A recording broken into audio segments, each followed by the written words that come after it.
Sun drenched the backyard. A gentle breeze rustled through leaves. The scent of grilling burgers filled the air. It was the perfect day for a family barbecue. The Johnson family bustled about. Patriarch George, a bear of a man, manned the grill. His wife Susan arranged salads on a picnic table. Laughter echoed as their children, Mark and Emily, chased each other. Everything felt perfect, normal. No one suspected the chaos that lurked just around the corner. No one saw the storm clouds gathering on the horizon. George flipped burgers, his booming laugh echoing through the yard. Susan, her eyes crinkled with amusement, watched her children play. They were a picture of happiness, a family portrait bathed in sunshine. Mark, a lanky teenager on the verge of manhood, tackled Emily, his younger sister, to the ground. Their laughter mingled with the chirping of birds. They wrestled playfully, oblivious to the tension simmering beneath the surface of their seemingly idyllic afternoon. Glasses clinked, filled with ice-cold lemonade. The smell of charcoal and lighter fluid hung heavy in the air. It was an ordinary barbecue, filled with ordinary joys. But even then, a sense of foreboding lingered, like a faint tremor before an earthquake. The phone rang, shattering the peaceful facade. Susan answered, her smile faltering as she listened to the voice on the other end. She glanced at George, her expression unreadable. A hush fell over the backyard. The children stopped playing, sensing the shift in atmosphere.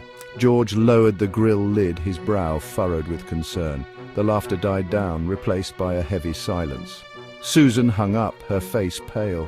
She took a shaky breath, her eyes darting between George and the children. The air crackled with unspoken words, heavy with the weight of the impending revelation.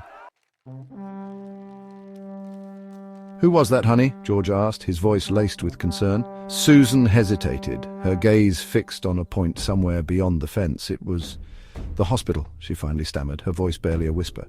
Mark and Emily exchanged nervous glances, their playful banter forgotten. A shadow seemed to fall over the sunny backyard, dimming the light and chilling the air. The smell of barbecue smoke suddenly felt acrid, suffocating. The perfect day had cracked, revealing the darkness that lay beneath. "It's about your brother," Susan said, her voice trembling. "There's been an accident." George's face drained of color, his hand instinctively reaching for Susan's. Silence descended upon them, thick and suffocating.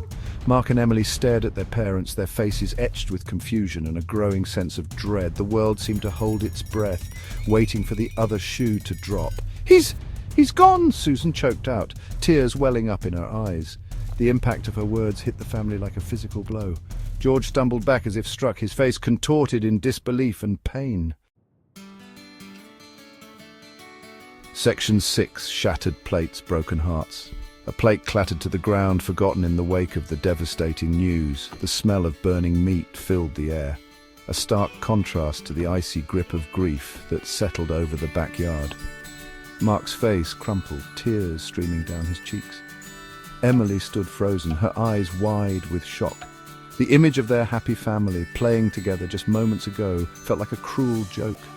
The barbecue, once a symbol of celebration and togetherness, now stood abandoned, a silent witness to the family's shattered joy. The sun, no longer a source of warmth, felt intrusive, mocking their pain with its relentless cheer.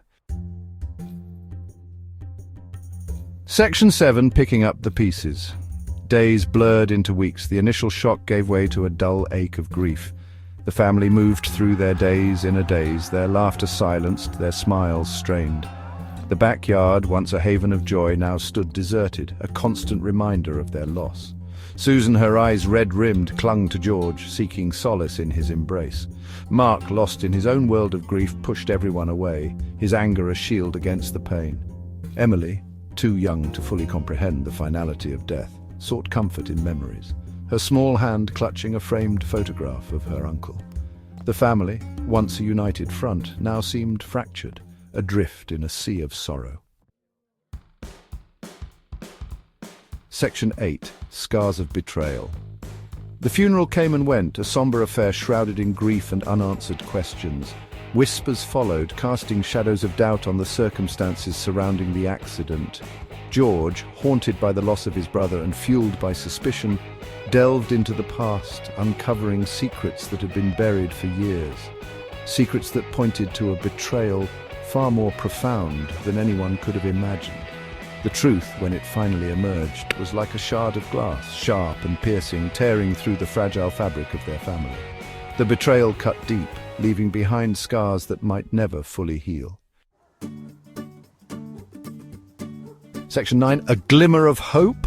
The road to recovery was long and arduous. Trust had been broken, their foundation shaken to its core, but amidst the wreckage of their pain, a glimmer of hope emerged. They found solace in shared memories, in the love that had bound them together for so long.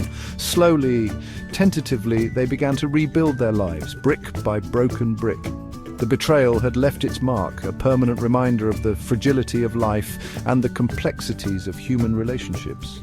But it had also shown them the strength of their bond, the enduring power of family to heal even the deepest wounds.